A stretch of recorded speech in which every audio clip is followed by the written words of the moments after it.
go to a lot of concerts on my own, and I've done it since a young age because I used to be a fan of Morrissey, so I had to go to the concert on my own. You'd be a hard person to be a fan of. Oh my God, well, I'm not a fan of him anymore because for which inflammatory statement? I know. It's so hard to. Which one was the one that I was like, like I'll tell you. Would I tell you my history of being a fan of Morrissey? Yeah, I think you told me before, but it was ages ago. So like I went into this record shop in Galway to buy the debut Kanye West album, and I heard this song called "Let Me Kiss You," that goes, "Close your eyes and think of someone you physically admire, and then let me kiss you," which to a 13-year-old is like crack. I was like, this is the one. So I was like, who's that? And they were like, it's Morrissey. And I bought that album. And then every 2 weeks, whenever I got any money, I bought an album from Morrissey, or I bought it from the Smiths. I read every book. I saved up money to go to Manchester. I wanted to go see his parents' house. I knew that his parents' names were Elizabeth and Peter. Like, that's how much I knew about this man. Wow. His birthday is on the 22nd of May, 1959. He's a Gemini. I don't like him anymore, but this trivia lives in the back of my brain because I instilled it so hard. I had 3 pieces of his shirt. He used to throw his shirt into the crowd. He used to do things like, when I look back at the experience of going to a Morrissey concert, he would just come out and go, "I've just flown over the Aer Lingus," more like Air Fungus. And then he'd be like, "Here's a song about child abuse." And then he'll sing it, and then he'll throw his sweaty shirt into the crowd. And I'm there with a 58-year-old man, and we're like punching each other, trying to tear this shirt apart. I held this shirt sleeve in my jaw, and this man was elbowing me in the face. I was 15, but I would not let go. And then the concert ended, and I've still got my jaw on this shirt, and the guy is not letting go.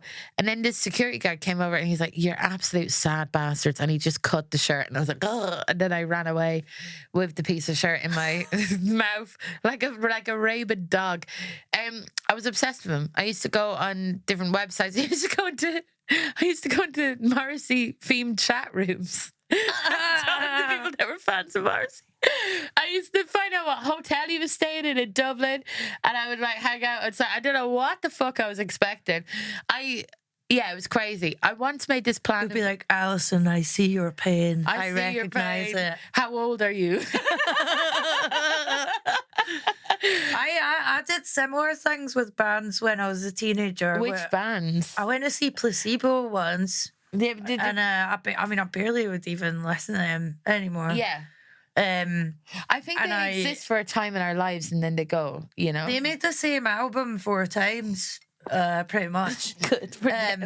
So I went to see them, and I wanted to meet them. So I said to the security staff, "I'm a journalist." And I was like 14 or 15.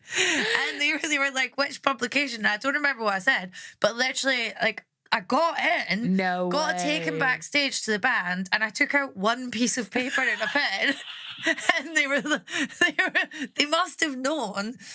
But the bassist was kind of like humouring me, and he was like, "So, what questions do you want to ask?" And I was like, still couldn't believe I'd got in, so I was like, "Ah, ha, ha."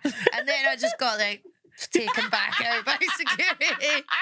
And then another time I met the Libertines, because this was when they were really new. They'd done an interview in the NME that was so funny, where they were talking about how they were rent boys. I think this was all made up as well. Yeah. But how some people give good interviews? Yeah, they do. There's less of them nowadays now. Yeah, that's it. They've gave lots of really funny answers. So I went to see them purely off the back of that. And they were at this venue that's since burned down called La Belle Angel, sort of behind the Cowgate. And basically, I ended up on their tour bus, me and my friend. Again, I would have been like maybe 15. And then we just got to look around the tour bus, left again, sat chatting to the Pete Doherty guy. And then Pete Doherty guy. Well, he's just a guy that eats cheese now. I know, yeah. But he was tapped. None of what I was saying made any sense. This is the best anecdote I've ever heard of someone being 15 years old and on a tour bus.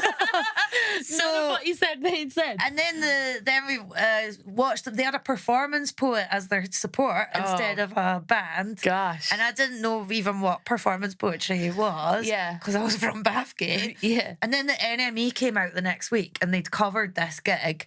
Every other young girl that had gone there getting off with the band. Yeah. And then me and my mate were losers, or the bands just weren't paedophiles. And we just had been like, yeah, and got pictures with like our signed NME. That's great. Yeah. That's lovely. And I met Amy Winehouse as well. This is crazy. Yeah. So, you journalist again? Or? No, we just met her outside the venue because it was when she did her first album.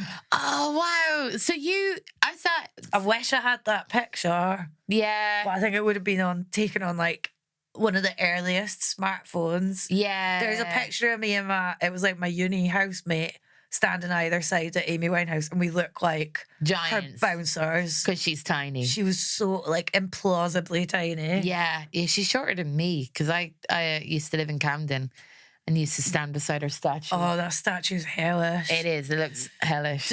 Did you watch the Amy Winehouse film? Yeah, I did. Yeah. Yeah, it was very funny. The best review of it I saw was that the woman playing her practically unhinges her jaw trying to do impressions of her singing. And I felt bad for her because they were like the actors in it are really doing their best with Mitch Winehouse's delusional account of things. Yeah. The director, I feel like there will be a good film about her in a couple of years. Yeah, we talked about this.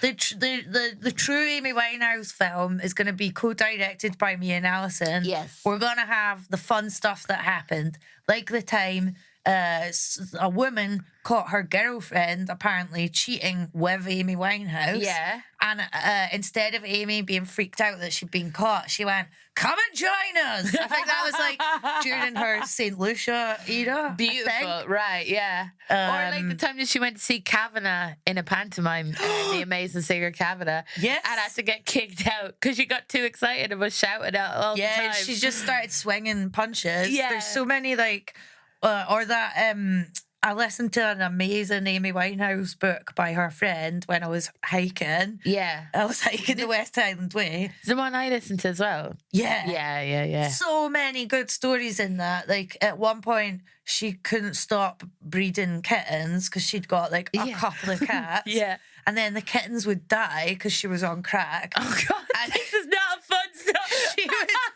she would bury them in Louis Vuitton boxes. No, what's the Christian Louboutin shoe boxes? Yeah. So she would just be like weeping. But it's almost like a version of the Back to Black video I've got in my head, but with kittens and shoe boxes. Oh my God. She also, didn't she like spend a load of money on a mobile phone game called Cat Hotel? She spent like tens of thousands of quid of add-ons to give like her special cat avatar a hat and shit. And like, I feel like that's what I would do if I had her money. Do you know She what I mean? also spent tons. She was photographed eating Haribo so frequently. Yeah. Because when you're on crack, you crave those kind of sweets. Yeah. So then Haribo sent her a Haribo branded table.